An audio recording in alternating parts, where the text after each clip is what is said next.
Good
morning to one and all present here.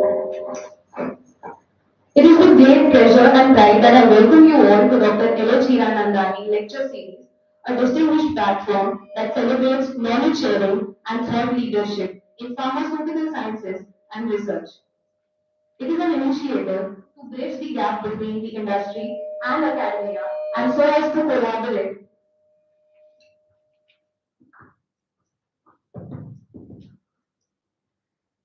It is an initiative to bridge the gap between the industry and academia to collaborate and knowledge for young budding pharmacists and researchers. Today's session, particularly, is special as we try to explore the vital themes of excipients used in solid orals. A cornerstone in modern pharmaceutics, this event also marks an important stride in fostering industry and academia collaboration. The collaboration is concluded as a synergy, which is essential for innovation, growth, and meaningful progress in healthcare. It is an absolute honor so as to welcome our esteemed guest, Dr. Heeshma Shah, Director, Technical Services at Signet Excipients Private Limited. With over 15 years of experience in the pharmaceutical and excipient industry, Dr. Heeshma Shah stands at the confluence of technical excellence and strategic insights. Her deep understanding of excipients and their integration into complex formulation has made a lasting impact across R&D, formulation, and procurement domains. Dr. Heeshma Shah has not only led teams and partnerships, but also has contributed immensely towards scientific literatures. Her work in the renowned Handbook of Excipients and prestigious Remington, The Science and Practice of Pharmacy. Her presence here today is a true testament of how industry expertise can guide academic minds towards practical, innovative, and sustainable solutions. We are truly grateful to have her with us and look forward to gain valuable insights with all certainty both our faculties and the pharmaceutical researchers professionals. Let us warmly welcome Dr. Heeshma Shah.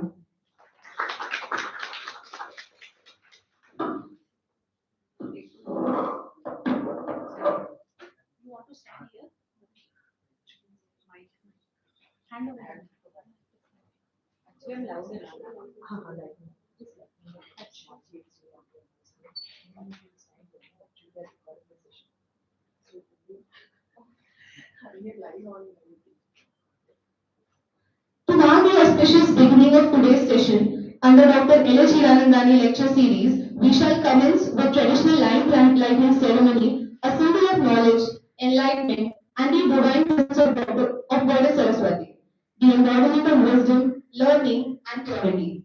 May I now take the privilege to invite our esteemed guests, along with respected Dr. Principal Gide sir and Dr. to Vijaya Bogale ma'am, PG in charge, to kindly come forward and light the ceremonial lamp as we invoke the divine blessings for a fruitful and enlightening session ahead.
Thank you.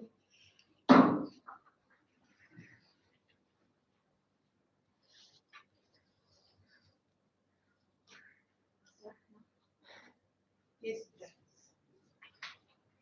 So, good morning, all of you. You all are in first year. Can you hear me? Or you need a mic? Can you hear me? Till the end? You can come downstairs if you want. Is this fine or you want normally it's fine? Can you hear me now? Yes, thanks. I'm comfortable with it. So good. Y'all are all in first year, right? Or anybody in second year doing their projects? Great, final year. That's nice. So, in Sutix or in any other faculty? We also have PhD students in Sutix Very good. attending the session. Very nice. So, coming back first, I'll just talk about myself. So, why did I ask the faculty? Is just because don't restrict yourself on faculty. I'm a cognoscist, pharmacognosist, and I'm going to completely talk students. So, there's no restriction as long as you apply science. Okay. So, what stops you? Nothing stops you. You should know your chemistry because we are pharmacists. Chemistry helps, cognosy also helps, analysis helps, and everything helps as long as you apply common sense everywhere and you connect your dots. So if you connect your dots properly, I think any industry that you get in, you're going to gain everything out of everything, every faculty, you're going to learn something or the other. Of course, the industry, as Harsha was telling me, to also let you know what are the scopes of students, because there are so many students and you feel that the jobs are less, but that's not true. You just have to be good at whatever you are. Okay, so when we were there, or I would say 16, 20 years back, when I finished in 2002, my M.Pharm and PhD in 2008. At that time, we were thinking, oh, only R&D is the scope, and the life stops at research and development. But that's not true. There's a lot in regulatory now, but we see a lot of women get into regulatory because they are not taken into R&D. But R&D is a very, very good field. One, that's pure research if you want to do. But if you want to get into innovative research, then to be very frank with you, India doesn't do any innovative research because there's a lot of money that gets into it, and you have to go abroad to do pure research in pharma companies also. There are few companies who are doing innovative research. If you have If you want to know names, I can tell you later on. But yes, there are few companies, gestation is long to get to have a molecule come onto the market. But because these companies have to have deep pockets in doing pure research, otherwise everybody is into either domestic market or into generic formulations. That's one scope of work. The other scope of work is, of course, excipients, what we are doing. And within excipients also, you have a scope in APIs. So there are a lot of API guys who are also pharmacists or PhDs who are selling APIs in the market. We sell excipients, but you have to sell it technically. You just don't go as a sales boy door to door and sell. No, it's a very different kind of selling that we do. And that requires a lot of science and a lot of learning on daily basis that we do. Same as APIs, same as intermediates. So these are different pathways that you can do. There's a lot in Nutra, okay? And that field is actually coming up. So currently India is inherently very Ayurveda and stuff like that. So people feel that okay, Nutra is not the market, but actually Nutra is a growing market. Also, if you can do PhD in biotech, so you've done your masters. Some people post a PPharm, they do MTech in biotechnology and PhD. You can do MTech bioprocess or PhD in bioprocess. So that's also a field coming in. The other field is completely into equipment and devices. So inhalation is a big area by itself. You can work into devices as well because that's a different science altogether. Packaging. Packaging is a completely different science. So whatever you package in bottles, in tablet, in your strip pack, and there are different kinds of strip pack. It's not your aluminium foil. It is, but again, it has different grades in it. So entire packaging is also one line that one can choose to go into. Then you have all your equipments. You have LCs. So analytical is one part of it. Devices is one part of it. Machines are another part of it. So all these, I would say, avenues which were not available earlier, people are open in going into that field now as well. Okay, so this is just about what is available in the market. But to be very frank with you, people want experience. Okay, so after B farm or after M farm, if you directly get into these things, it gets a little difficult because you have not tested waters first. So idea is to be in a small R&D firm, big R&D firm, that doesn't make a difference. Be in an R&D firm, slog at least for 3 years before you start applying to different faculties that you want to get into. Okay, so these are your openings that are available, but please do your groundwork first, because if you don't know what my customer wants and what are the lacunae currently, you will not be able to sell also in the market. So you have to be in the market to even sell in the market. Now I'm coming to my core field, which is excipients. And when I say excipients, do you have a slide change? Okay, fine.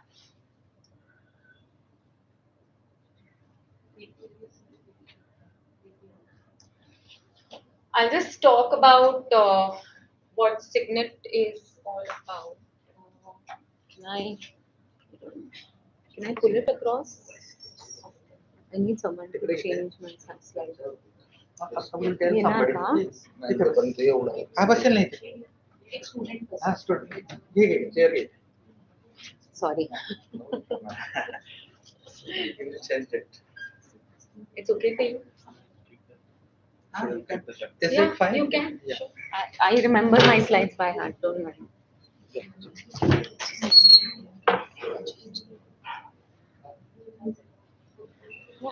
that's it. I remember my slides. Good. So I'll just take a bit of time to talk what Signet is all about. And we are a 36-year-old company or 38 plus. And the product portfolio that we have is around more than 450 products that we have. We serve customers around 800 plus customers. We import around 25,000 metric ton in India, and that's what we keep in our warehouse. We are the largest distributing firm, and our vision is basically to create a network of partnership with sustainable future, a lot of innovations, and our mission is to be an exceptional distribution firm, very close to customers. The region that we actually cater to is India and India subcontinent, which is Bangladesh, Nepal, Sri Lanka. So that's a very good region to work with. And as I said, biopharma is the coming up field. So not only pharma, we cater to biopharma and nutra type of excipients. The principles that we are handling or the products that we get from are a huge range. As I keep talking about it, you will get to know what these manufacturers are producing. But I don't think in M-Farm currently anybody, how much are you exposed to excipients? Can we make it interactive? I'm not going to judge you all at any given point of time. So, because when I was in, I never knew the word excipients as well. Only when I got into the actual field, I came to know, okay, this is called excipients. But otherwise, I think excipients was very new to me. That word was very new to me. Now, of course, things have changed. So, anybody has used any excipient that they are aware about? Yeah. Oil along with drugs was great reaction. Surfactant, co-surfactant. That's one of the excipients. Any name of the excipient? Excellent. Any name that you're using? Gelucide. Okay, I'll come to that. Next slide. So the applications that we deal with. So if you can ask me any questions on excipients used for different delivery systems. Generally, I know them all. Of course, whatever I deal with, I know them perfectly. Some of them I can talk about, but these are all the dosage form that we deal with. Next, who will explain what are excipients? Just one line, simple line. In very layman terms. Yeah. The agent will be used along with API. Perfect. Anything else? One more add. One more thing. Ingredients that can be used to develop a dosage form along with Excellent. Third, I'm looking out for one more thing. Anybody else? Help the formulation in any kind of binder. Perfect. Anything else? Pharmacologically inert. So it has no therapeutic effect. So it's inert, no therapeutic effect, but can make an excellent dosage form because you cannot do anything without an excipient, right? So here comes my next. All the substances other than the API, which are evaluated for safety and intentionally included in a drug delivery system, is an excipient. So when we have excipients, what does it help in? It aids processing. It helps stability of the product, bioavailability. It can increase bioavailability because all drugs, of course, cannot be bioavailable. And then it helps in product identification, safety, and efficacy. So these excipients, when I say, basically, from where do they come? They come from various places.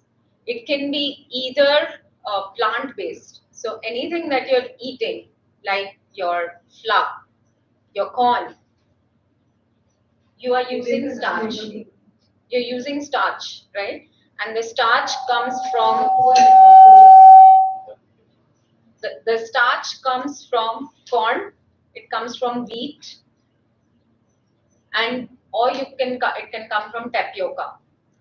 The ones that are used are generally potato starch also, wheat starch also, corn starch. So these are your plant-based. All your celluloses are coming from wood pulp. So that's why we say they are plant-based. There are few of the excipients that you will see, which I'm going to ponder on or talk about, is your PEA, Batana. So that's also one of the starches that are used for coatings. So you have different kinds of plant-based excipients which are used. The other is animal-based. So when you say animal-based, animal can be, the most common one is gelatin, right? The other is lactose. That also comes from animal origin because it comes from milk, right? So we consider that as animal. The other is sea. So you do get calcium carbonate from coral seas. You also get seaweeds. So you get gums from seaweeds. Those are also type of excipients. Synthetic ones are the best ones that you can have because they are purest. But there are some disadvantage of synthetic ones as well. So you can make it synthetically. And last is the mineral based ones. So the one that you're using, magnesium oxide, magnesium carbonates, those come from the sea as well. Plus they can be mined. So talc, all these are mined excipients. So these are these sources generally, and all these excipients, they run around between them only. You have nothing new. Okay, these are the general sources of excipients. Now either they are made naturally, they are made synthetically, or they are made it semi-synthetically. When I say semi-synthetically, means their origin can be plant and then they are synthesized further, or groups are attached to it, and when groups are attached, the functionality starts changing. And that is why I say why chemistry is very important. If you know your chemistry, you will start understanding why the addition of one molecule changes the functionality of the same molecule and it can be used for two different applications. Okay. So when I'm covering dosage forms, you can get multiple kinds of tablets. Can somebody tell me crocin or paracetamol falls under which dosage form? Immediate release dosage form. So that is something that you can release it faster, have a short shelf life. It comes out within 4 hours, and that gives you an instant release. Within instant release itself, you have multiple kinds of dosage forms. Okay. Then you will have chewables, you will have dispersible, which is also very difficult to formulate. It's not as easy as the instant. Instant release is the most easiest way to do it. Just punch, add some excipients and punch it. It's the most easiest. The most challenging would be coating and matrix based. I'll explain in detail on that.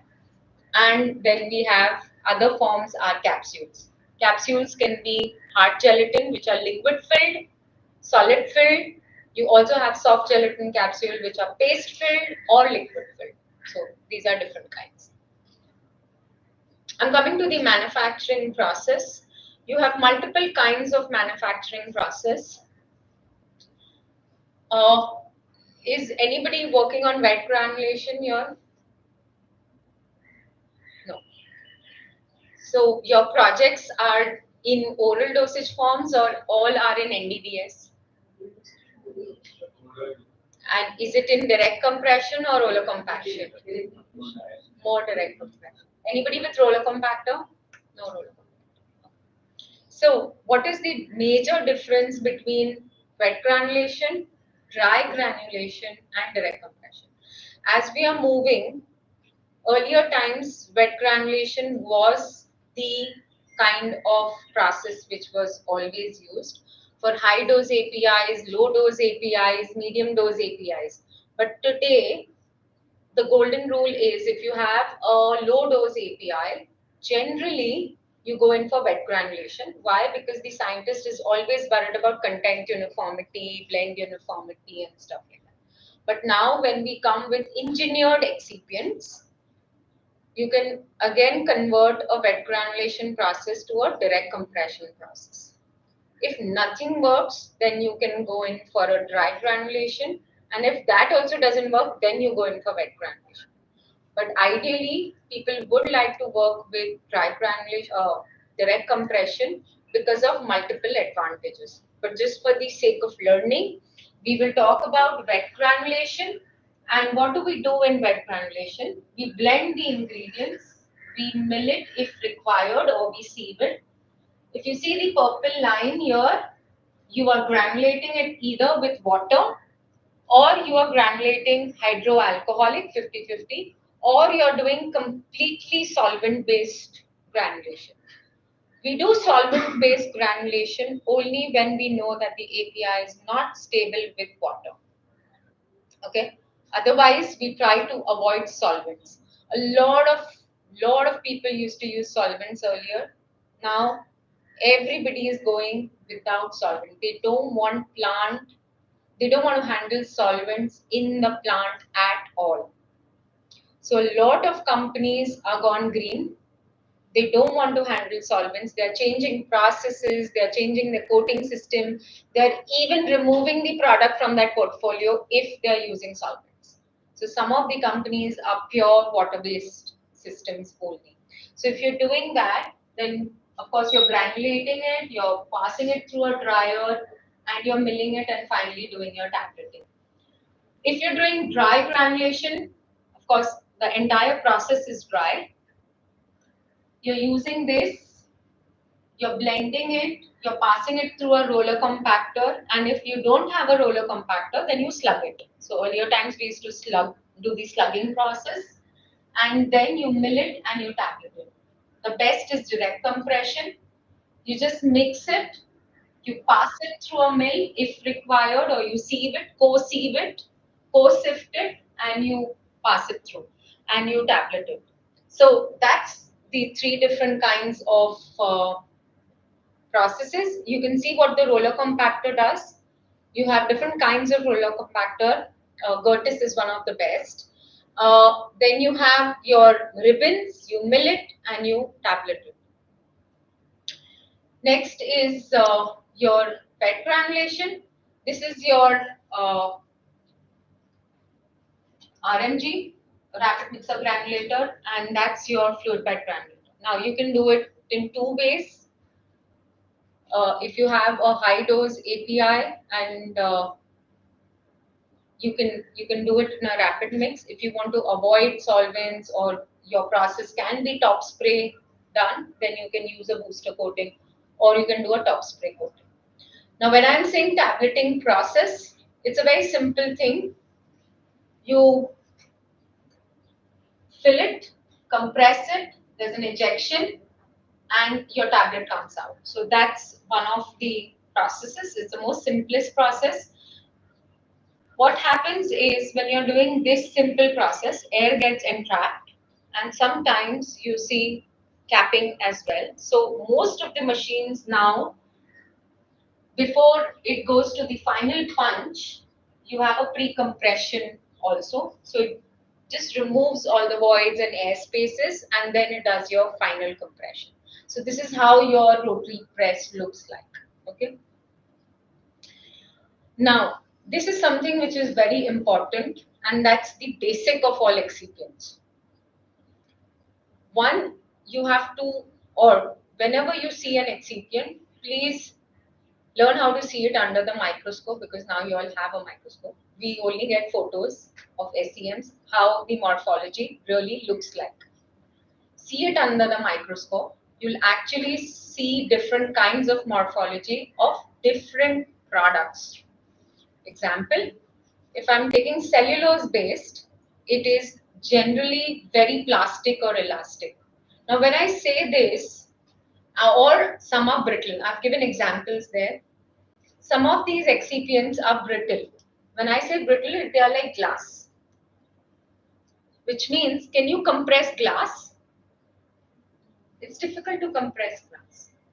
But can you compress plastic? Any of the, suppose if you get a pre-packed car, and it has a proper compress, the shape, the plastic is in a shape of the car, right? That's something how plastic look like. So if you are compressing a tablet, it actually compresses to that shape, and it's very easy for compression. So every morphology of the product or the raw material is so different that sometimes when you have to use alone or you have to use in combination to understand that my tablet is going to be hard enough so that either I can coat it or it can take care of the entire shelf life. It's going to remain as hard. It cannot be very hard. It cannot be very soft. So it has to be in between. And when it has to be in between, you have to understand which blend you have to use, how much to give you the right hardness of the tablet. And that's why this science is very important. If you're taking pure starch, it is also possible that your tablet will swell a little bit because it will come back. It's like a rubber band. Okay, it will come back, it will swell a little bit. So that's pure starch. And if you are changing the starch or you're modifying the starch, again, it will be behaving differently. Okay. Next, when I'm talking about plastic deformation and brittle fracture, what are the advantages of it? You will always see formation of permanent particle contact regions, which means it will come so close that there would be hydrogen bond or van der Waals forces acting on it, and that is why you see a good hard tablet.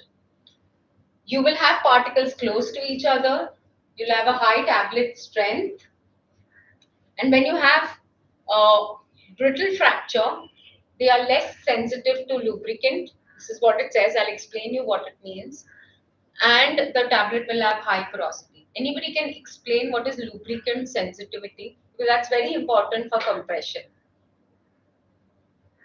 And that's the key. What is lubricant? Friction. Any example of lubricant?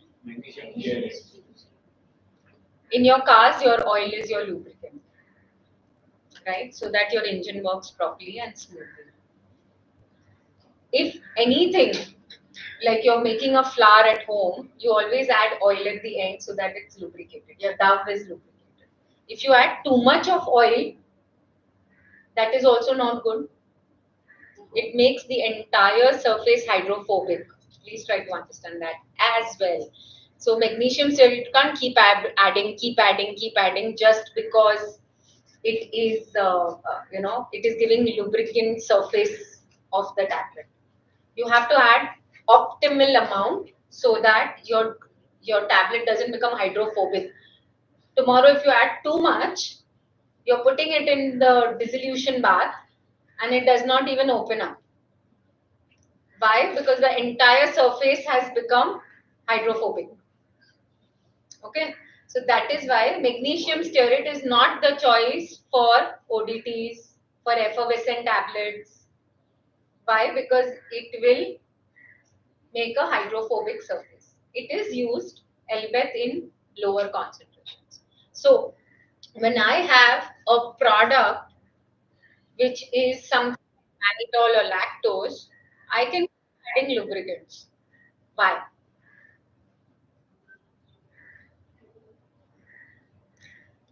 When you punch a glass, it breaks into multiple surfaces. Okay? While magnesium stearate actually coats. And now when you're adding a brittle one, and when you punch it, the whole glass breaks. So you have a lot of surfaces now, and magnesium stearate doesn't form a coat anymore. That is why it is used as less lubricant sensitive. But if you have a plastic surface like MCC and you have added magnesium stearate, it actually forms a coat over MCC. And plastic and elastic excipients are lubricant sensitive. So the higher lubricant you add, the problem it will create. But if you're using lactose and mannitol, then if you're adding little bit more of lubricant also, it's not going to make a difference because these are brittle surfaces, and basically that will avoid the full hydrophobic surface formation of magnesium stearate. Next slide.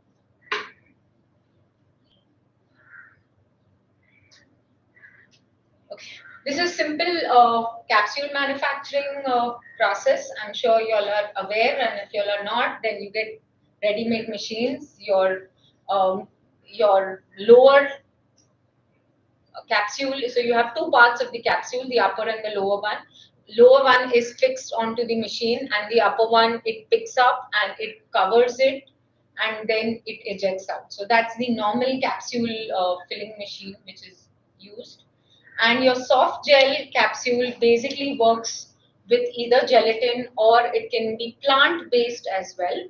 I'll explain you which plants or which excipients are used to make this.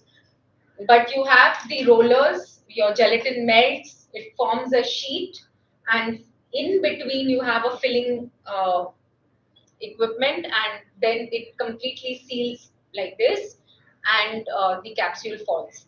Either it falls into water, and if it is plant based, then it has to fall in the oil. Next.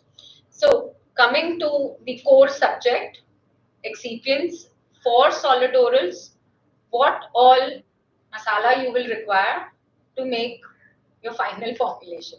So, your main masala is your diluents. Now, depending upon the dosage form, you may require disintegrants, you may not require disintegrants.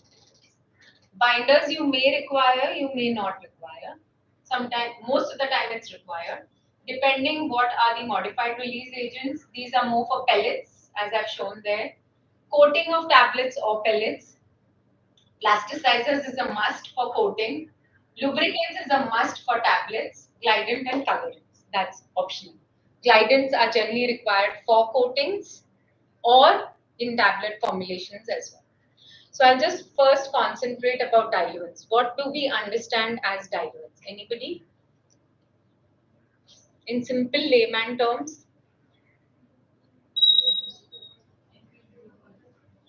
bulking agent. Any other word which you will keep hearing? Fillers. So fillers, diluent, bulking agents, these are the normal names given for diluents. And as I said, if you all had heard, which are the raw materials or the ones that are, can you tell me the raw material origin of these fillers? I just took that slide. Sorry? Lactose was animal origin. Plant-based? Starch? Anything else? Sorry? MCC comes from? No.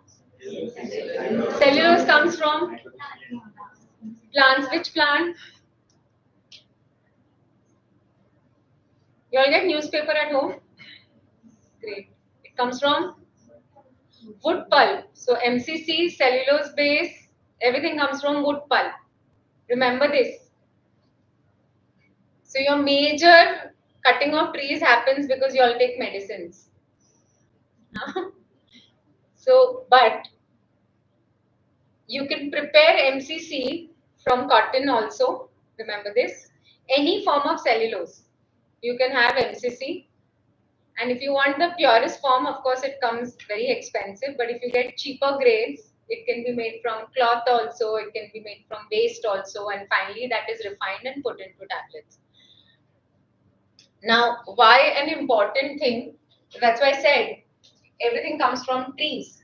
You harvest them, you remove the bark, you wash them, you chip them, you put into HCl, you break their polymerization, you reduce the degree of polymerization, you completely digest it, remove all the dirt, bleach it well, put it in rolls, and the big rolls that you see are basically sheets of cellulose.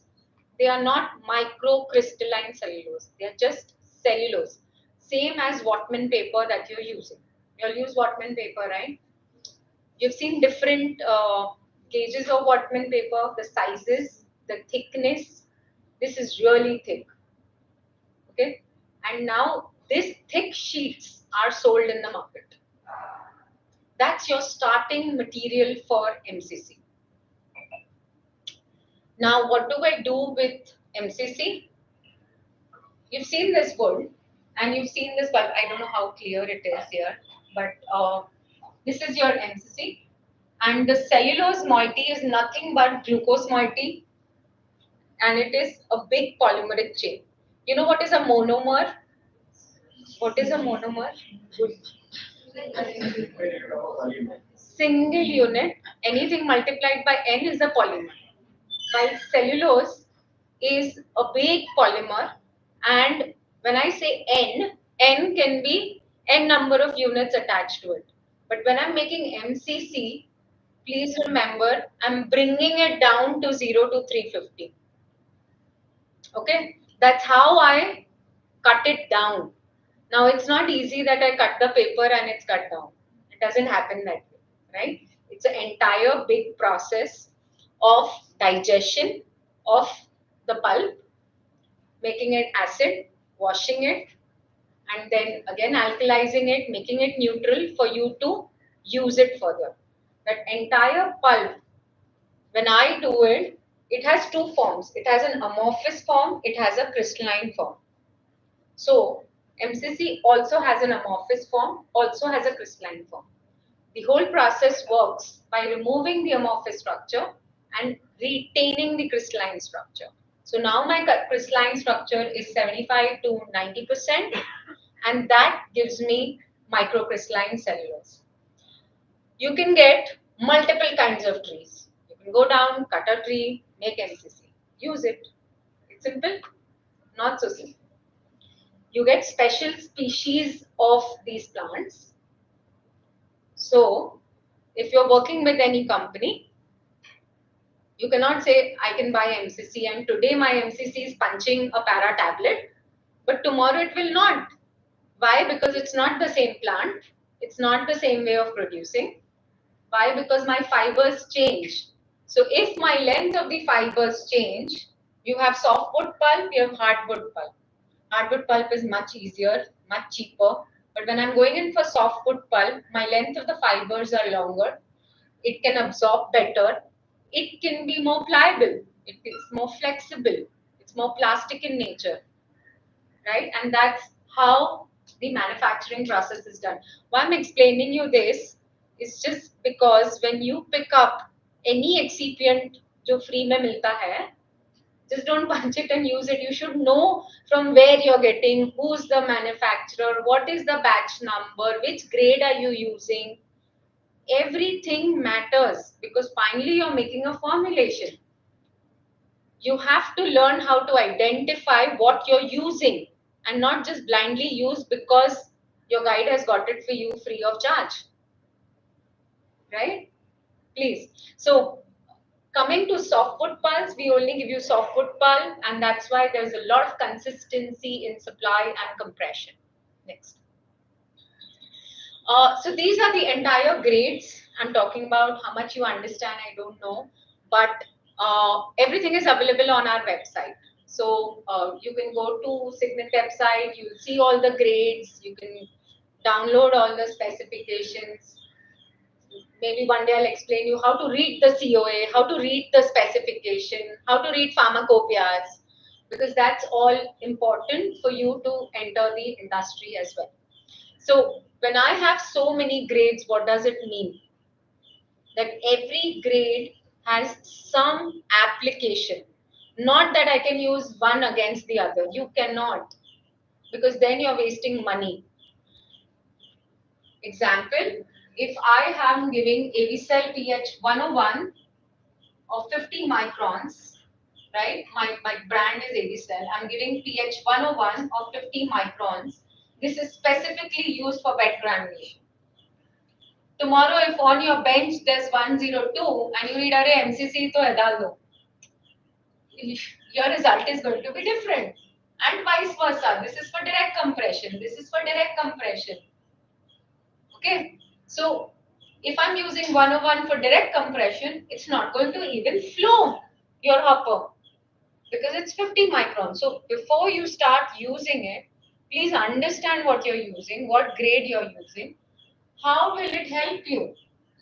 If you have a low moisture API, you have to go in for 113, which is a low moisture grade. So that's why we've given you a 3D chart here.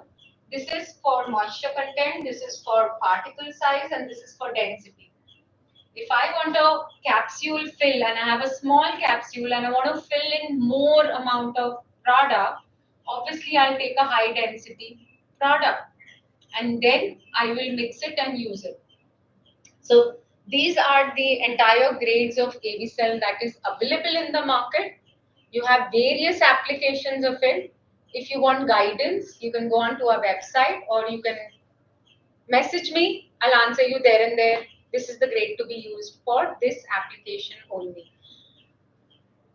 Now, if I want another grade which is better than MCC and my drug is just not ready to compress at all. It's a little stubborn like sand. It just doesn't compress. So what am I going to do? And it is very sticky and cohesive. So sometimes plain MCC doesn't help. So what do? We have modified MCC to blend it with silicon dioxide, just 2%, and it is not plain blending. You will keep hearing words when you're studying more is co-processed excipients. Okay, and what are those? Those are not plain blended. कि नमक और हल्दी लिया और blend कर लिया हो गया. No, it's not like this. It's actually processed together, which means I will take my pulp, I will add one more ingredient, I will spray dry it together. A lot of excipients are spray dried. And when you spray dry it, you actually change the morphology of the product. And hence I said, please see your product, taste your product. Excipients, nothing is going to happen to you if you eat little bit. It is supposed to be pharmacologically inert, which means you're not going to get any biotherapeutic effect. So don't worry if you eat it. I'll worry only if you pop in a API, but not an excipient. So you should taste, you should see under the microscope how your excipient look like and just not use it blindly. Okay, so when I am blending it with silicon dioxide, I get a very uniform distribution of silicon dioxide onto my fibers of MCC. Now, what difference does it make? When I do that, my compressibility suddenly increases a lot. So it will give you much better compressibility, much better flow because silicon dioxide is known to give enhanced flow. Albeit, these are the three different grades that are available according to particle size. When I say particle size, as I explained earlier, when I have 50 micron particle size, it is used for APIs that are around that particle size. Also remember, all co-process excipients are 99% used in direct compression only. Please do not put it in water. This you can because both my ingredients are water insoluble. But if any of the component is water soluble, then there is no point in putting in bed granulation, and especially in high shear mixers, because there you use a lot of water. You can put it in fluid bed granulator, but again, if you're doing non-aqueous granulation and not aqueous granulation. So these are the different grades that is available. If you have questions, please ask me in between. I'm completely okay. I don't lose track generally. But if anybody has questions, please stop me. So why spray dried? Because and not blended. If you're taking sugar and salt and you're mixing it, do you think you're going to get uniform blend? And I'm talking about sugar crystals, not icing sugar. You can separate it out easily, right? In the same way, if I'm using silicon dioxide and MCC, silicon dioxide bulk density is very, very low. And when I'm putting MCC, the bulk density is 0.3. It is anyway going to separate out. So when I pass it through the mesh, this is how it separates out when I run a residue on ignition. But when I'm using a uniform content silicon dioxide, which is spray dried, I generally get the same kind of product every time because I don't see difference in density. And that is why you have to ask the right question to the manufacturer. Is it blended or is it co-processed? Because co-processed and co-blended are two separate things. Co-blended cannot be co-processed. Are we clear on the differences? Next. And that is why the co-processed one, you see this video, you will see plain AV cell versus my blended one and my co-spray dried one. So this really flows very, very fast, and that's how it flows in machines. The faster the flow, the better the uniformity, the faster you can use your equipment. So people go in for FETE, which is the best kind of a tableting press machine, which can punch in at least a lakh tablet per hour, and people use it like 10,000, 20,000 tablets, or max they go up to 30,000. Why? Because when you end up using low grade excipients, you have to run or rotate your tablet press at a slower speed. If you want to use a full speed machine, you have to use best in class excipients as well, right? Example, you're buying a Mercedes or you're buying a Ferrari and you're behaving as if you're sitting in a Fiat, right? And you use it like a Fiat, dig, dig, dig, dig, dig, dig. And that's not how machines work.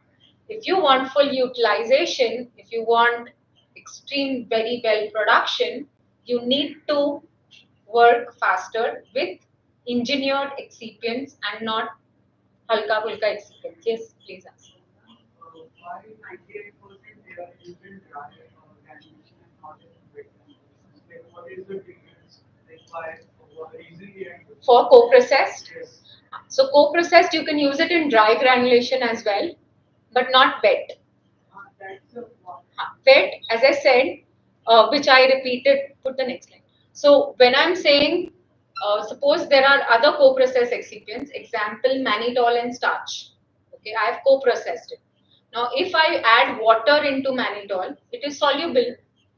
You have taken a lot of efforts to spray dry it and change the morphology from crystalline to a directly compressible form, which can flow very well, compress very well. If you add water, the first thing that mannitol will do is solubilize.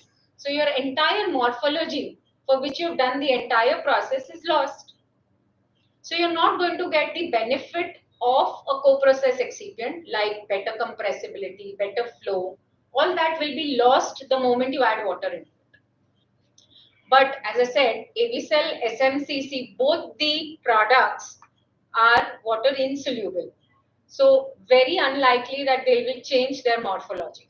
So you can use that for wet granulation, which is SMCC 50, but not other co-process excipients. That's why I said 99% of the co-process excipients are with mannitol, and that is why they are not preferred to be used for wet granulation.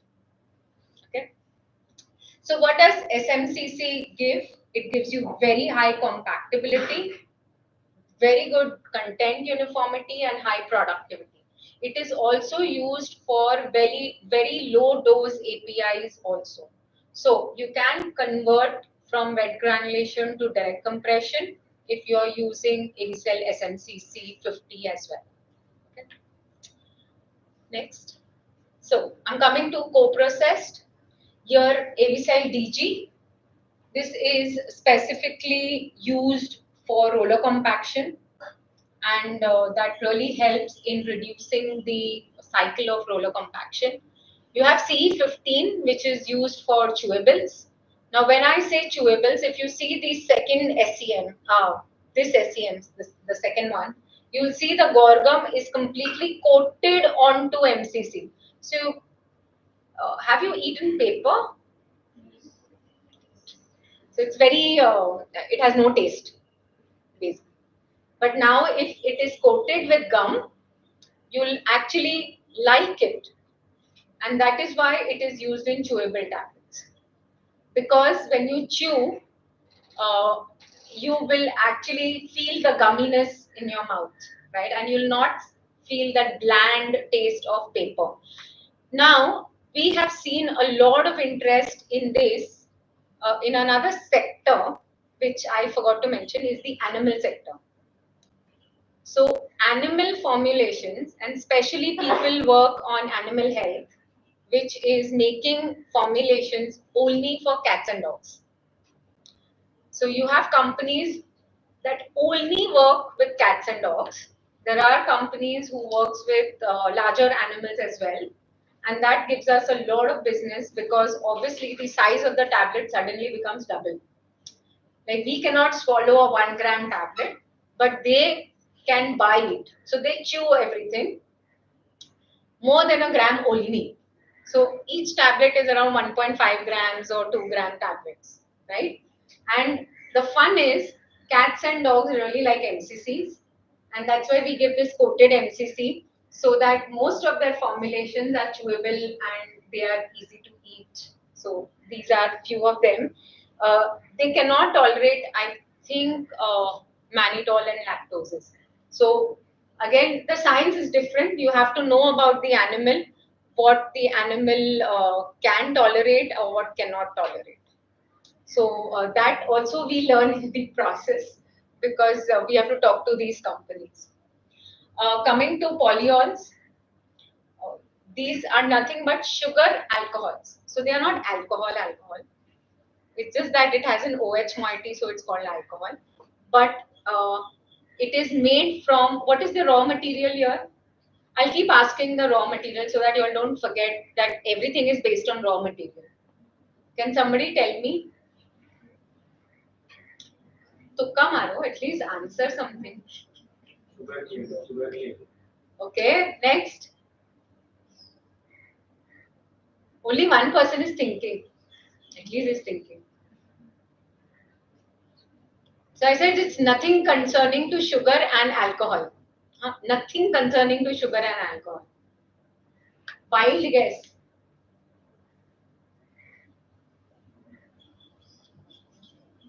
Anything else? Plant. Is it plant based? See, we have only 5 categories. At least tell me which category does it belong to. Sure. Sorry. Fruits. Okay, you're coming closer. You're not very close. It's plant, but which plant? Anybody, which plant? It comes from corn starch. Simple. So, polyols, which is mannitol, sorbitol, xylitol, maltitol, they all come from corn starch. So you have starch, you keep hydrolyzing starch, keep hydrolyzing. Again, starch is a polysaccharide, right? Starch is a polysaccharide. Everybody knows that at least. You break down, you break down, you break down, you get glucose. You again break down, you get sugar alcohol. Okay? So, any company who makes uh, all the sugar alcohols also produces starch because your starch is your starting material and everything rest, the whole pipeline is all are the byproducts of starch. So you have to utilize, if you go to this company, everything is utilized. The alcohol that comes out also is utilized in either animals or it is going in some industry or it goes as a corn steep liquor in biotech industry. So every step, product, byproduct is utilized. Now when I'm coming to mannitol, this is mannitol, brand name is politol. You have different, now if you see the SCNs, the finer particle size, these are all crystalline in nature, so they are brittle, right? You have 200 SD, which is the directly compressible grade, and 300 DC, which is also directly compressible. Now you see suddenly the morphology has changed. Why I keep showing SCMs and I'm not really worried about the brand names. Please see the SCMs. As soon as the morphology changes, the application will change. 160C is used in wet granulation, while the other two, because they are more granular in nature, much more flowable, they are used for direct compression, okay, or roller compaction. The same is with sorbitol. This is very crystalline in nature. While whenever I write SD, SD stands for spray dried, DC stands for direct compression. They are all directly compressible, not used for wet granulation. Clear? It's basically double the price. Always remember, you have to make a robust, cost-effective formulation. If you end up adding more than 10 products in one formulation, that means something is wrong with you and not the API. Please. That means you're making a very bad formulation. Same as maltitol, again very crystalline, and so is sorbitol or xylitol. But the most important part is these are very good solid oral alcohols. And when I say sugar, what do you understand by sugar? What is the first terminology when you say sugar? Sweet. Perfect. Go next. So, if I'm saying sweet, sucrose is sweet. And when I compare my sucrose, the closest sugar alcohol is xylitol, followed by maltitol, followed by sorbitol, and then mannitol. But when I put it in the mouth, which one gives me a cooling effect? Like everybody's eaten a polo or Mentos, xylitol. So you have sorbitol and xylitol, which gives you a very good negative cooling effect. And anytime that you want the mouth to be freshened, you can actually pop in polo, right? Which has xylitol in it or some sorbitol. Clear? So that's why it's called as a sugar alcohol. Next. When I'm coming to all these excipients, which one should I choose? Now, when I'm saying I will give you a bunch of excipients and I'll say, okay, prepare an ODT. Now, you will be confused. What am I supposed to, which should I choose? So, until you know all these facts, you will not be able to make a choice. When you put an ODT in your mouth or any chewable stuff in your mouth, what do you look into? When you put in your mouth, what do you like? Mouthfeel. What else? Only mouthfeel? Taste. What type of taste? Mostly sweet. Obviously, you don't like astringent taste. So, sweet. What else? It should not be sticky, right? You don't like stickiness.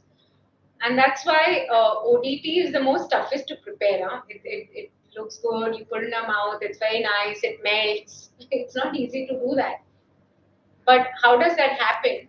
It's because of mannitol. Mannitol is the only excipient in the industry which is currently not replaced by anything else, which is sweet enough. You can add additional sweetness, but it's not hygroscopic at all. So at 90% RH also, which is nice Bombay temperature, humidity, it doesn't pick up moisture. You put sorbitol on the table and you leave it and it's going to pick up moisture like air. So that's why no ODT is prepared with sorbitol. In spite of it being the sweetest of the lot and having or near to sweet but having a very nice cooling effect also. So your mannitol is the least hygroscopic, followed by maltitol, xylisorb, and then neosorb. Can't see much here, but I'm just telling you the differences. Okay, next. So again, coming to co-processed with mannitol, Generally, mannitol is used for ODT application. So we also offer mannitol and starch. Starch acts as a disintegrant here, but you can blend these two or co-process grades again for direct compression, and you can use it as a major diluent for ODT application. You also have Starlac with lactose and starch. These are also for either chewable tablets or it can be used for ODTs. Next. As I said, starch. Earlier, most of the formulations were made with starch till MCC came into picture. And now MCC is more than 40 years now. MCC is in the market. So earlier, people used to use only starch because starch was a known filler and that's easy, acceptable in food. People make food out of it. So it was acceptable in tablets till the regulations started changing. So I think next week my colleague will come and talk about regulations. So I'll park it aside. But regulations is very important for pharmaceutical dosage form as well. And different starches look differently. I'll talk more on starches in the subsequent slide. Now, if I have to cook the starch, again it behaves differently. So please understand raw material, if you change, behavior is different. Particle size you change, behavior is different. I have to modify the product by spray drying, which means process related changes. Again, the product changes. And when it changes, the application also changes. So if I am cooking the starch, everybody must have cooked rice at home. Great. Men have cooked rice. Good. So if you've cooked rice, how many people decant the water? So you get free flowing rice then, right? If you don't decant, then you get sticky rice. So what happens is when you start boiling the rice, the water which is transparent earlier starts becoming turbid, and this turbidity then or translucent and then converts to again clear. So when it becomes clear again, it's basically your starch granules that are completely cooked now. So starch is water insoluble. You've actually cooked the starch to make it soluble, and then it becomes your gum. So at least in our times, when we used to get joker gums, I don't know now if it is there or not, but that gum also used to get fungus over it sometimes. So what we used to do is we used to overcook the rice, and we used to use that as gums. So that is also starch was earlier used as gums, and that's how we also learned. So when you completely cook the starch and that transparent thing you dry it out, that also is now called as pre-gelatinized starch.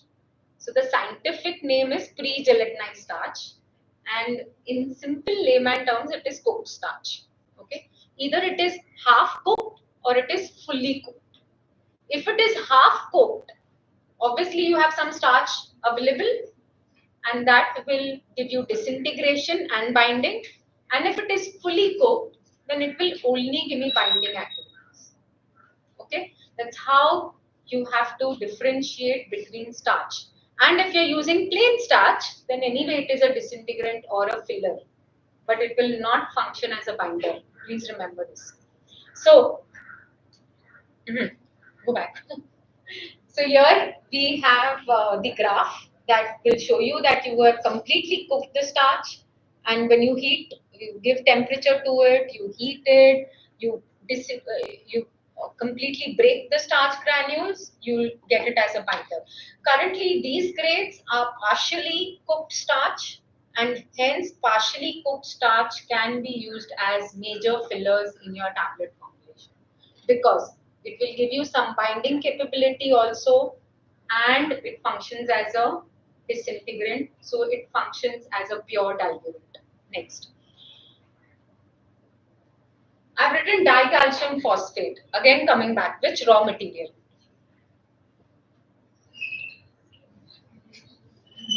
I can't hear. Which one? Coral Coral, mineral, marine. What else? base, Sorry? base, coral base. Coral based. What else? Anything else? So people have come to see and I stick to minerals. Minerals is correct. Why? Because again, all these are semi-synthetic. They say they are so mineral base. You get the calcium source from mineral. You add phosphoric acid, and then you make dicalcium phosphate. Okay, but you're mining the calcium source, and that is why it is the mineral based only. The coral based one is only calcium carbonate, and or you get ground calcium carbonate, which you can get it while mining. Okay, so we have multiple grades. Again, you have different particle sizes. The finer grades are used for granulation. The the larger particle size grades are basically used for direct compression. So again, I am emphasizing on the SEMs. Please see that. You can actually see when you get a powder, you try to rotate the pack that you've got. If it flows properly, it is for direct compression most of the time. Flow properly, that means it is for wet granulation. That's the best way to look at it. But everybody would have can find out the particle size from the certificate of analysis, and that's how you have to read. If it is very fine, it is generally for wet granulation, while this is for direct compression. We can also use sucrose. So your normal sugar can go for wet granulation, but if the sugar is modified, like this ones, they look pretty large particle size, around 250 microns. They are large particle size. They flow very well. They are for direct compression. There are many other diluents. I'm not getting into more details. I've just explained you overview of the most important one, which is MCC, your sugar alcohols. These are the most commonly used. Uh, you do have other diluents like calcium carbonate, dextrose, maltodextrin, and the others. Also, you have lactose. So these ones are so lactose comes from whey, and whey is nothing but animal origin. So when you remove the cottage cheese, the water that remains is whey. And remember, the whey only have 8% of lactose, not more. So then you have to crystallize that 8% of lactose from uh, your 100 ml of whey, and you have to literally clean it at least 3 times to get pharma grade lactose. So it's not easy to prepare lactose. You use liters and liters, I would say tons of whey to even get some few kgs of lactose. Okay. Next, unless you want to take a break, I can keep talking. What's the time? I don't have a watch. 12:15. You all are okay? You all are awake, or you all want a break? Awake, right? Okay. No, I'm okay. Coming to disintegrants, why they are important, and if anybody can explain a simple word, what is disintegration? It doesn't need a definition, but I just need a simple. What does it mean in one word? So you need to break your tablet. You don't need to break a capsule. You just need to break a tablet. Do you need disintegrant chewable tablets? You just don't. But you know people act. I don't know why they act, but you don't require. Okay. Next. So there are multiple kinds of disintegration. Now, what does disintegration mean and what are its mechanisms? One is swelling. So swelling is important. Wicking, that's the first thing that happens. When you put a tablet, it will immediately take water. Wicking is nothing but taking in water. Okay, it takes in water. The second point is it swells. After it swells, it deforms, and then your repulsive forces act to disintegrate the tablet. Now, how and why it happens? Next. Okay, 2 slides. Next. Okay. Starch is one thing that actually disintegrates. Anything that is water insoluble, it can wick, it can swell, it can break, is a disintegrant. No water soluble ingredient can be a disintegrant. It has to be water insoluble.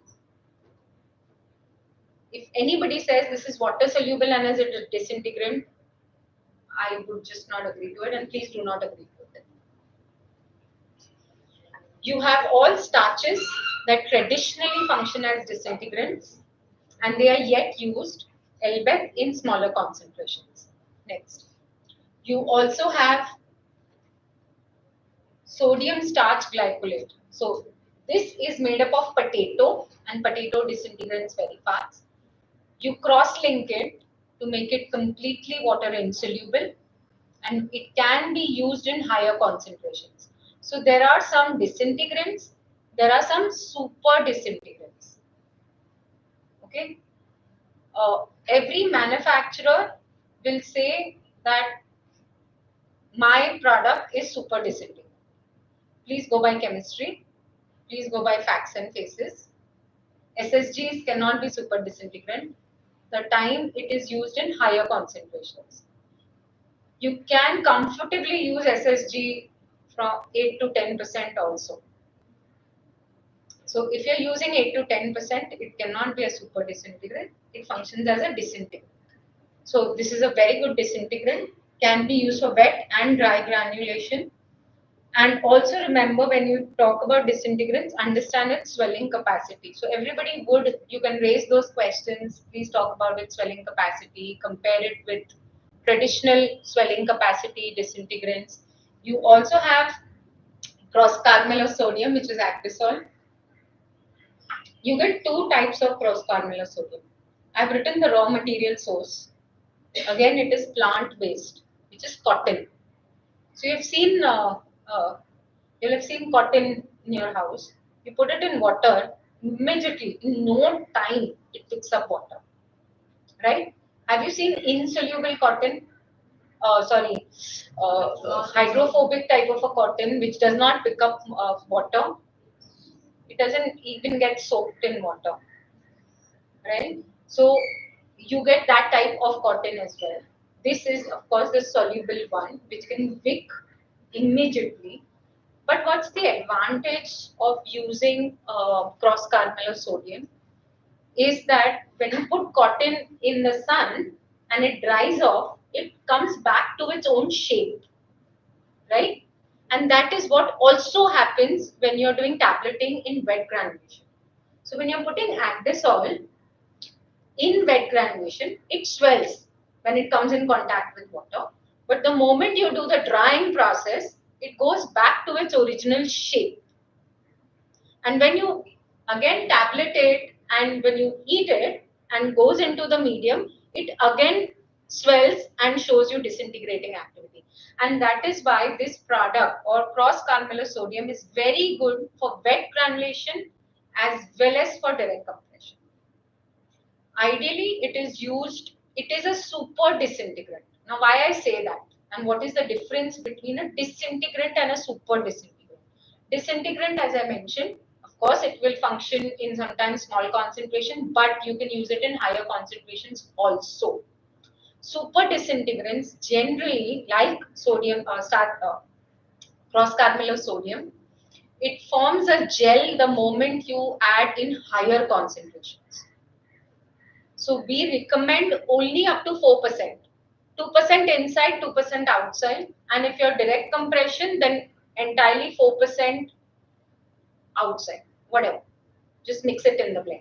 But the moment you're doing wet granulation, it should be 2% inside and 2% outside. If you're using more than 5%, it will form a gel and it will start controlling the release, which means you'll start getting a sustained release formulation. So, super disintegrants are not to be used in higher concentrations. They are supposed to be used in lower concentration. That's why they function as super disintegrants. Okay. Next is I mentioned starch. So pre-gelatinized starch is also used as a disintegrant. LBEC, this can be also used in higher concentrations. Next. You have others as well. Just show this video. I just want to show how a disintegrant would work. Is it clicking? Sure. No?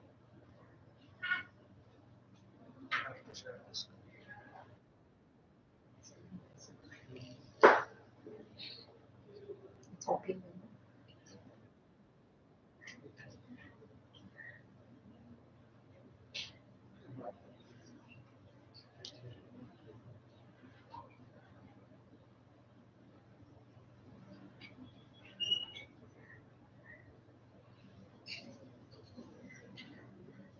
Let's see this. How a tablet actually disintegrates. The lower ones are cross-povidons, which are synthetically made. Primogel is sodium starch glycolate, while Actisol is a super disintegrant, which is your cross-carbonyl. And every disintegrant will have a different pattern of opening. The moment you see the pattern, you will come to know that, okay, a person has added this. Okay, so if you want, you can see it again.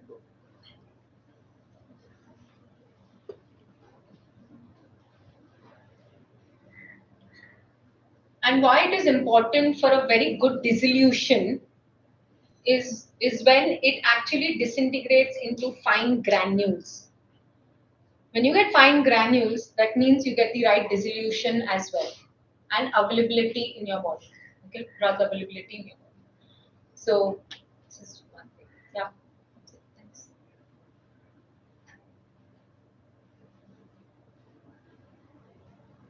Just give me a time check. Time check. 12:30. Thanks. Next. Take time. Coming to binders, I'll till what time? One then. Okay, then I'll go a little faster. Binders. You have multiple binders. The most important one is HPMCs. HPMCs come from raw material. Uh, raw material. Raw material.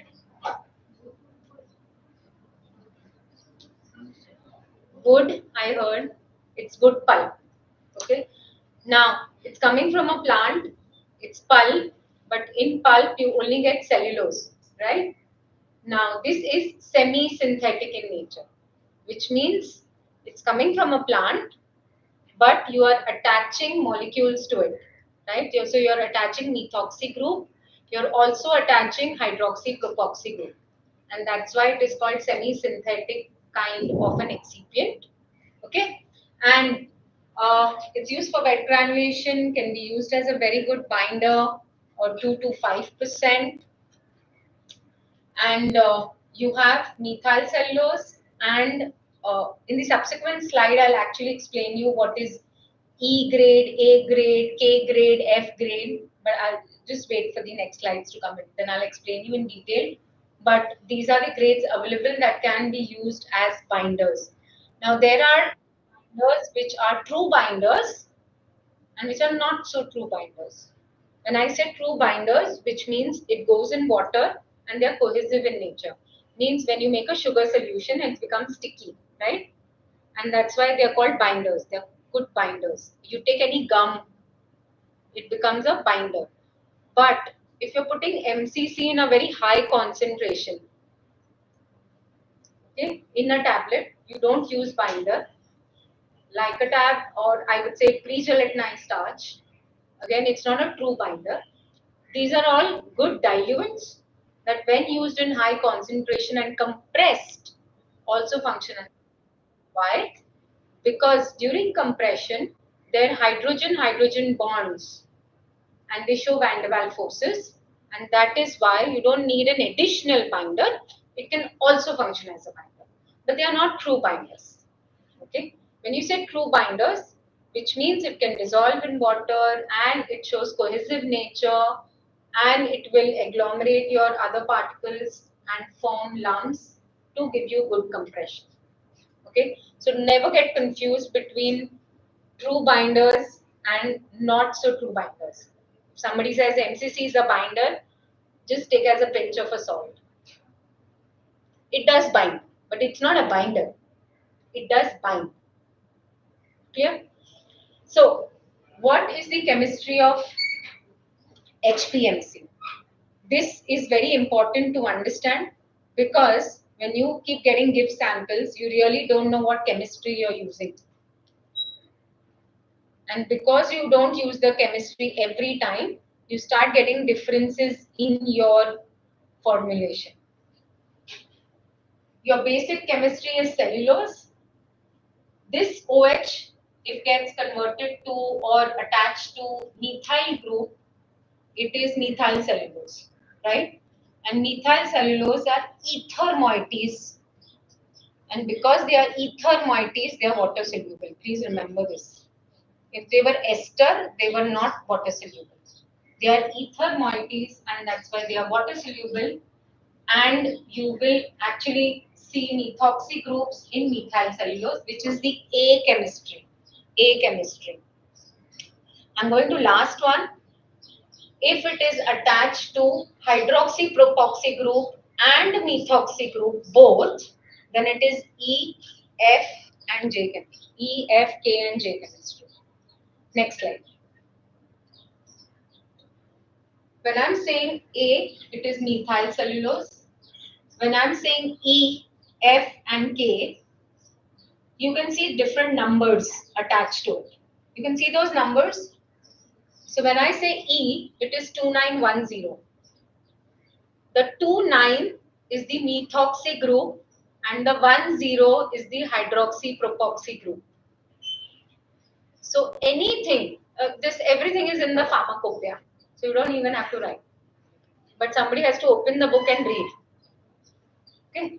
So it's in the pharmacopoeia, which is 2910. All 2910s are named as E. All 2906. So 06 is your hydroxy propoxy group. Okay. Your first two digits are your methoxy groups, last two digits are your hydroxy propoxy groups.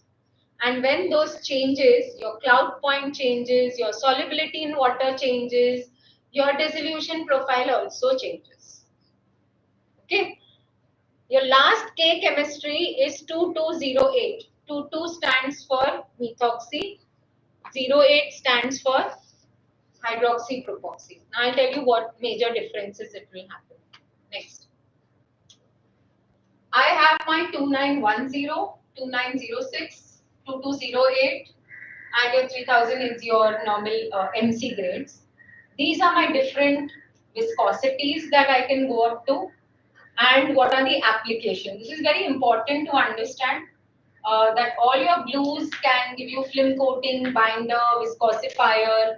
All your creams can be controlled release application, and these grades, which are directly compressible grades, can be used for direct compression of controlled release formulation. Next. Another chemistry, again, when you have cellulose, it is made from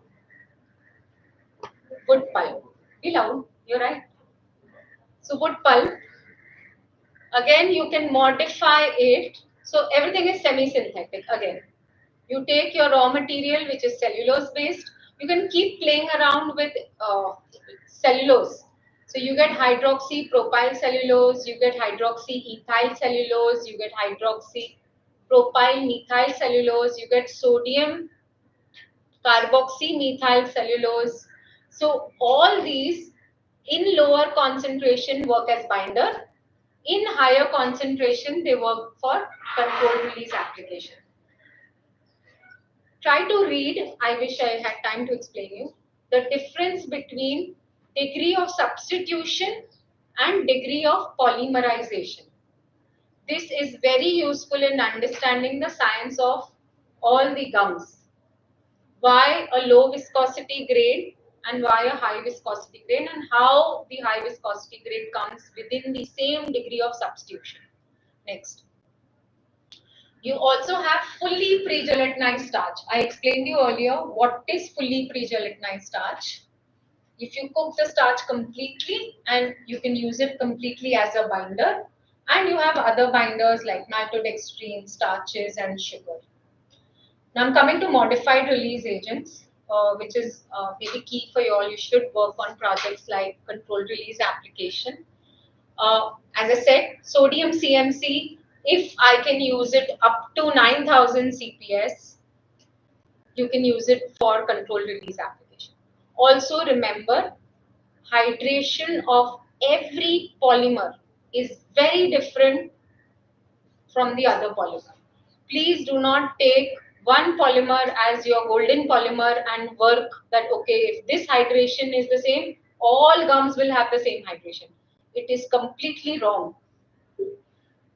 Every chemistry is different, the way it hydrates is different, the rate of hydration is different. Most important, rate of hydration. If you understand the rate of hydration, you can actually decide which viscosity will give you how much release profile. You'll easily understand. Next. I spoke about, I think I'll go to the next slide. We have multiple grades in that. So I'm talking about HPMC. What makes a difference is in your formulation is the polymer level. So if I'm using 5%, 10%, 20%, 30%, that will make a difference. What's its viscosity? How much methoxy and propoxy units are there, hydroxy, and the particle size.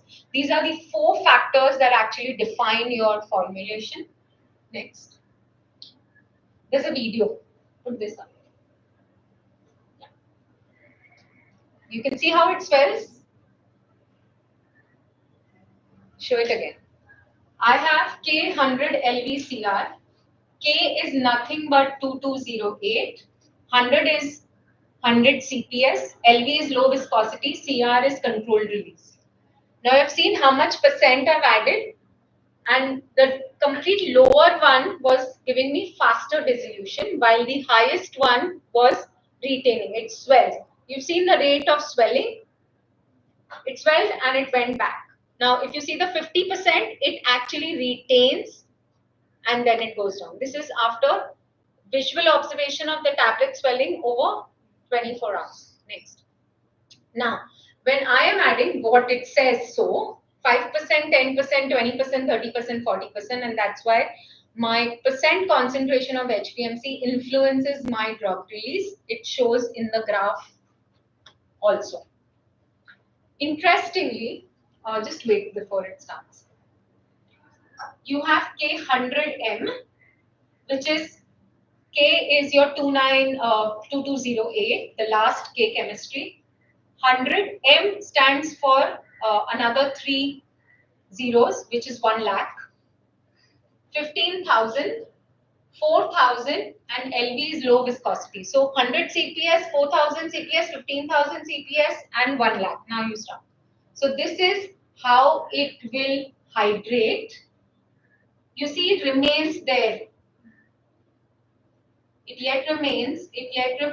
So if I want a 24-hour release profile, I would rather go for this, or a mixture of this, or mixture of whatever. It will function. It depends what the release profile you want, what percent, at what hour. It will start giving me. I can mix 2 grades also. I can mix HPMC with sodium CMC also. So there's a lot of variation that you can do with your formulation, provided you understand the chemistry of the formulation and the excipient. Next. So particle size does make a difference. If you're using more than 20-30% in the formulation, particle size just doesn't make a difference. But ideally, if you are going in for controlled release, use a controlled release grade when of a smaller particle size, so that you get uniformity of the dosage form every time you punch it. Next. As was explained earlier, why substitution makes a difference. If you have 2910, E will go very fast dissolution. A will, of course, methyl cellulose is completely water soluble. So you can see the black line that is shows very fast disintegration, followed by E, which is 2910, again very water soluble. So that will show a faster release, followed by F and then K. So higher, the 2208 will always show a very sustained type of a release, and that is why always K series is taken for controlled release application. You can use seaweeds. So seaweeds, you get alginates. You also get carrageenines. These are two seaweeds in the market that can be used also for controlled release application.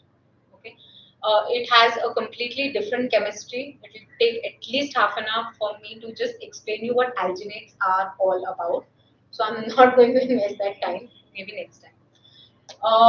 Xanthan gum, again, they are fermented type of, so they come from a bacteria, they are biofermented, and then they are produced. So that's another way, again, it is bacterial based, but these can be also used for controlled disease application. You have pectin that also comes from citrus fruits. You also have gelangum that also comes from apples. So these are few of the products that are available. Neutral course you can get. So everybody must have eaten omeprazole and esomeprazole or have seen pellets capsules. So the raw material in the pellets are nothing but sucrose and starch, and it is available in multiple particle sizes. Multiple. Reason is why? Because your drug coating, your release profile makes a lot of difference, and the capsule size. So what do is you take these starting pellets, you coat your drug over it, you coat your coating polymer over it, and then it is put in the capsule for you to eat. Either it is put in capsule or it is now punched into tablets, which are called as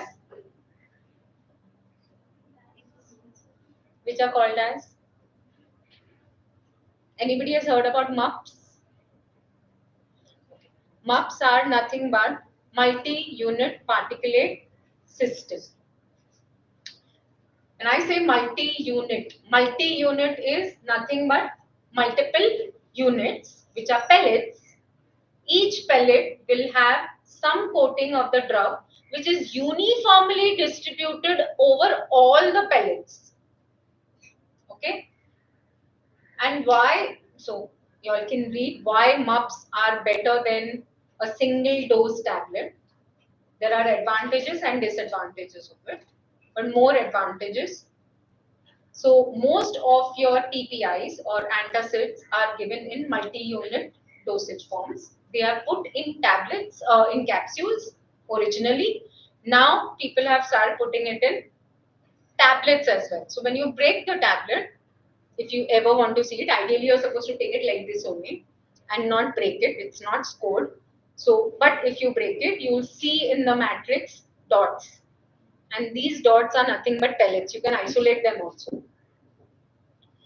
So they are preferred, and that is why you have a separate thing for MUPs, because you need very good cushioning of these MUPs, of these pellets also when you compress it.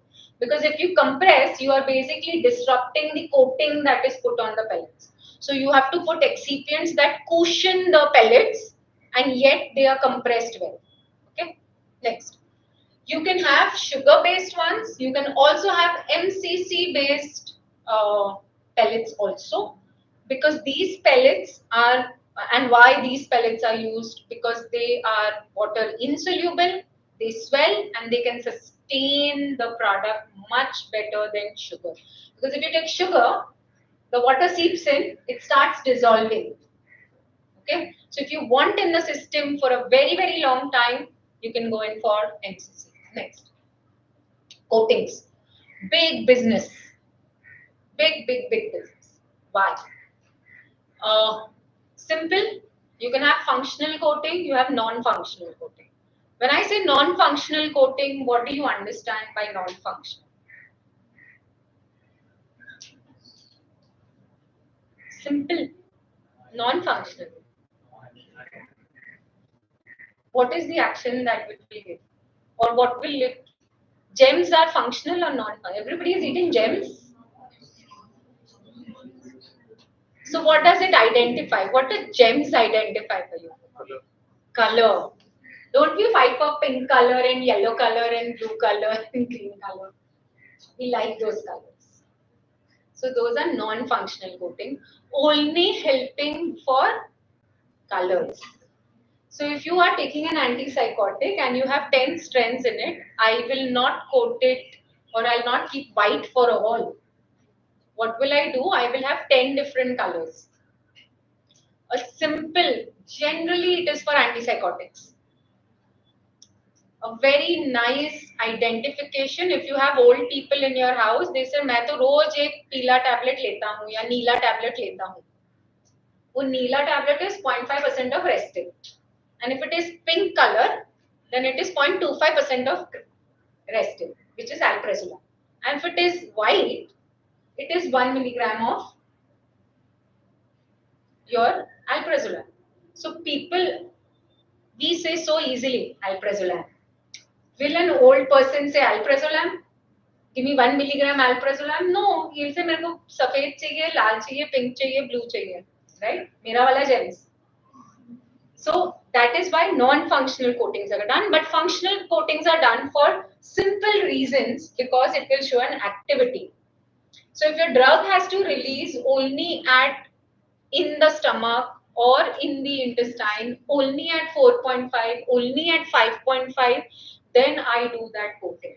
Especially all your PPIs, which are antacids, are not to be absorbed in the stomach, right? So they are to be released in the intestine only, in the enteric system at 5.5.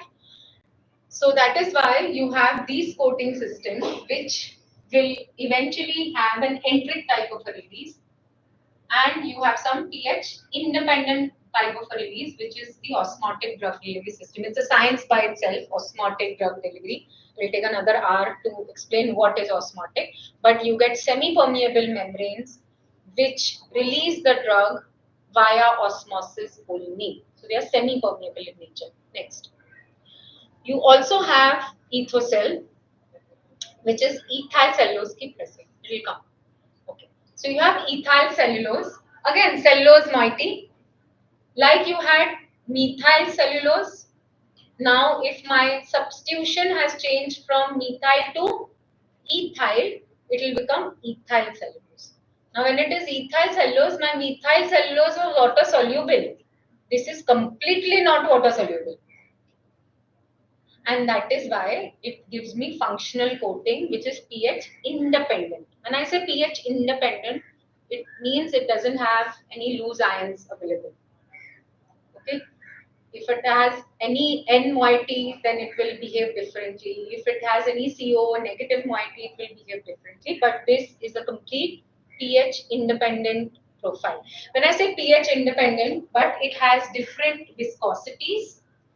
It has 4 CPS, 7 CPS, which can also function as a small binder. But the moment I start increasing the viscosity, it will start functioning in controlled release manner. So you can put it in a matrix also. You can do it for coatings as well. Okay. Next. I think I've explained this. Your 100 stands for your viscosity. It has different benefits and application. It can be used for ER profile. It can be used for MUPS. It can be used for matrix profile. It can be also used as a binder. Again, depends on the viscosity. It can be used for taste masking as well. So it has multiple applications with multiple grades that are available. Last but not the least, we have ethyl cellulose, also available in a dispersion form. When I say dispersion, it can be directly used for coating. Okay, I give you a liquid, just coat it. But when I coat it, it's not that simple. Please try to understand. Every coating system, please ask from the vendor, what plasticizer should I use? How should I dilute? What concentration should I use? Is curing required, not required? So coating is a different science altogether. It is not as simple as sugar coating कि mix किया, डाल दिया, हो गया, gems बन गए. No, because your functional and non-functional coatings are very, very different, and your functional coatings actually give you your release profile. And if this release profile you want it every time consistently, there are a lot of parameters that come into picture. Your percent plasticizer, your percent coating, your mixing time, the type that you use, everything makes a difference. Okay. Next, I mentioned about HPMC used as a non-functional coat. So these are only the low viscosity ones that can be used for functional coating or non-functional coating. Yeah, this one I would spend a little time. This is a starch-based coating, which I mentioned earlier also. It is made from pea starch. Starch, which is again semi-synthetically prepared. So you have your plain starch in which hydroxy propoxy units are attached. So when you attach them, they become water soluble. Otherwise, starch is not water soluble. So when you attach hydroxy propoxy unit, it becomes water soluble, and you can comfortably do a coating at normal room temperature. So if you want to, if your drug is heat, it gets affected or by heat, then you can actually do coating at 25 degrees also. So it's very easy to coat this, and you can coat at very high percentage also. So in coating, there's one more parameter, which is loading or making a solid content while coating. That is also an important parameter. This you can load as much as 20% in the solution and coat it. So your coating will be faster, or it can be finished faster. Next. Plasticizer. What is the use of plasticizer? I'm sure people know, but just asking. Sorry? Helps in film formation. Most important parameter should be written here. Okay, not written. The first line. It reduces the glass transition temperature. What happens is every polymer has a glass transition temperature, which is generally high. Now, you cannot coat at that high temperature. When I say glass transition, basically your polymer softens at that temperature. Only when it softens, it will form a film. Now, I cannot go up to 200 degrees, my drug will degrade if my softening temperature is so high. So what we do is we add plasticizer. When we add the plasticizer, my softening temperature comes down. So now I'm coating at 40 degrees or 45. It can easily be flexible enough to form a coat on the tablet, because tablet is not straight. Tablet is round, oval, caplet shape. It can be any shape. So ideally the film has to take that shape, for which it has to be very flexible, and that's why plasticizers are required. Okay. Common plasticizers are TECs, which are water soluble. Triacetane is also there. There's dibutyl salicate also. Then you also have polyethylene glycols, which are also used as plasticizers. So there are multiple water soluble and water insoluble plasticizers, depending upon what your coating polymer is like. So you can use dibutyl salicate, which is water insoluble. You have ATBCs, which also can be used, which are hydrophobic in nature. Okay, next. Lubricants, we started with lubricants, magnesium stearate. That's the most common lubricant that is used. But if I want to make an effervescent tablet, then generally magnesium stearate is not used. It is sodium stearyl fumarate that is used, because it is hydro, it's not water soluble, but it is hydrophilic in nature. So it will not affect your dispersion in water. So it's very water friendly, which is sodium stearyl fumarate. Talc is also used, which is hydrophobic. Next. And last last you have colors. So you have gems around with you.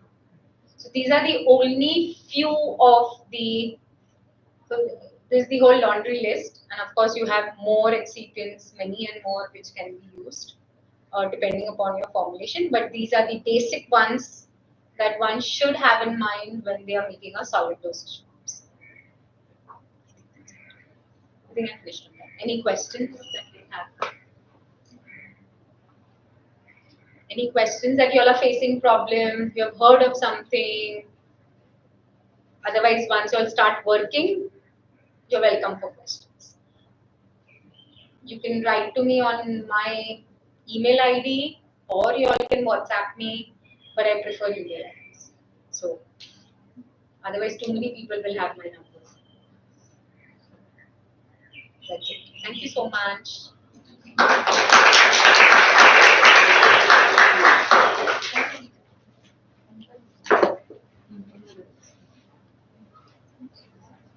Nobody has any questions? Give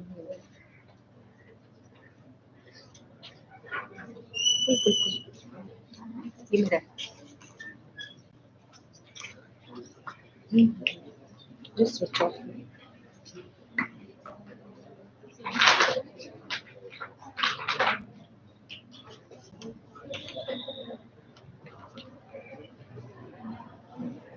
नहीं ठीक है I'll do it. You have to hurry. निकलना चाहिए. Yes.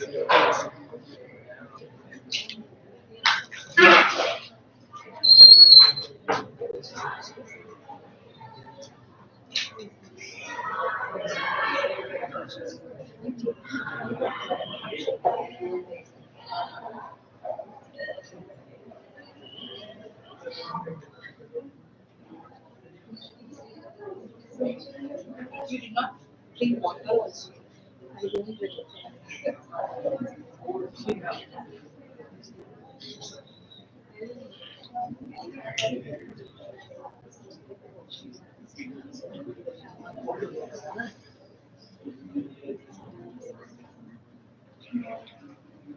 As we draw this enriching session to a close, I take this opportunity to extend our heartfelt gratitude to Dr. Heeshma Shah ma'am for delivering such a thoughtful, provoking, and informative lecture. Your insights into the formulation strategy, the excipient integration, and the broader scope of industry academia synergy has been truly enlightening. It was a privilege for all of us to learn from your depth of experience and real world perspective. I would also like to thank our respected faculty members, the organizing committee for their support in making this event a success. Special thanks to all the students and participants for your keen involvement.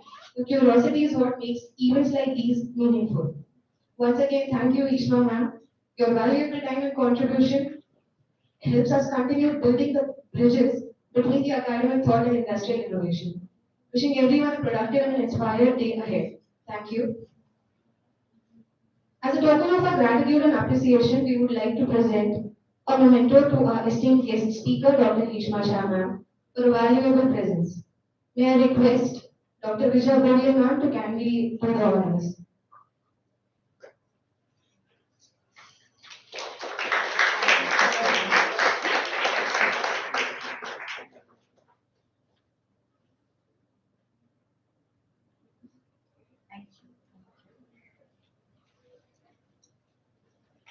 Before we conclude, we'd like to capture this memorable occasion and request Dr. Heeshma Shah ma'am, faculty members, Dr. Vijay Bhole ma'am, and all the dignitaries kindly to join us on the stage for a group photograph. We also invite the organizing team, the faculty members associated, and for today's event to please come forward.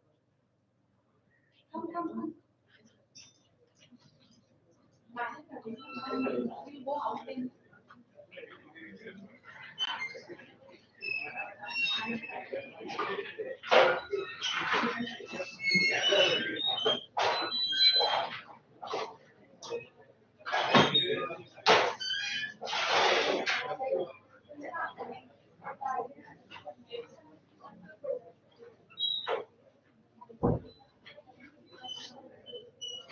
collect your bag later on. We have a photograph.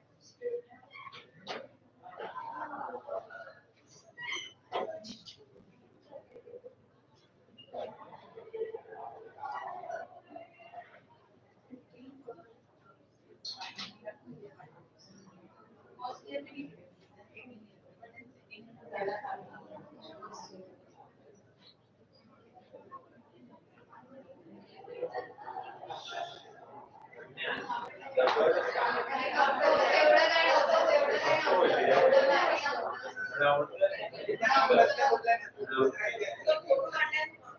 love you. ये कामत नहीं होता तो आज कुछ हो.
It was really very interesting. Actually, I have used many of these excipients in my during my PhD work. PhD. But then now, like, अच्छा होता है बोलते हैं एक्चुअली ऐसा होता है बट तो रहने दो, खाली ऊपर काला नहीं होना चाहिए.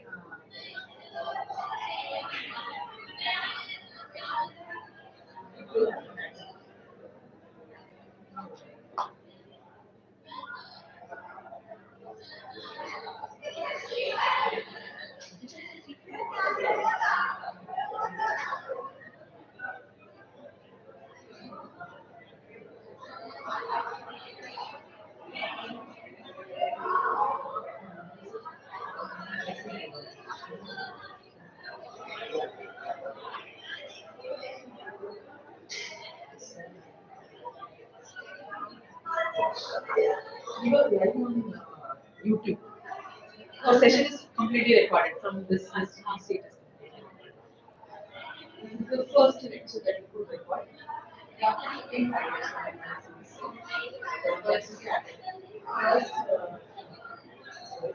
from Santos. Santos. Not records in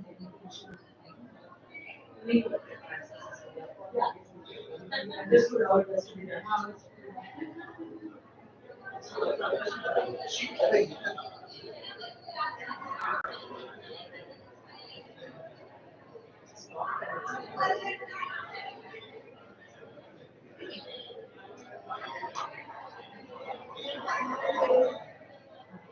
हम देखा नहीं मतलब क्या कर रहे हैं आई तो उसको क्या